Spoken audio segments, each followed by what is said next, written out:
apart on either side by adding these little chips onto one side, whereas by adding the large numbers onto the other side as such.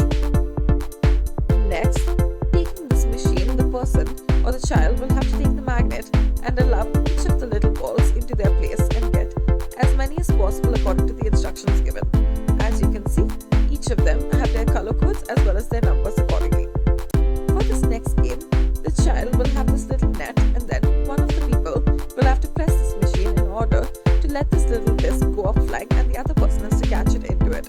If they press it with their legs, as you can see, they will make it fly, and then the other person has to catch it. Now, one person has to make these 4 squares out of different colors, and then these sheets have to be made as well. The person has to color code it according to the dots available on the sheet with the other end. The successful game will have all of the sheets and the colors matched accordingly. Now, this diagram has to be drawn onto the sheets, and then these discs will be provided. Each person has to try to make these combinations out of the discs that are provided as such. As you can see, that is what this child is trying to do.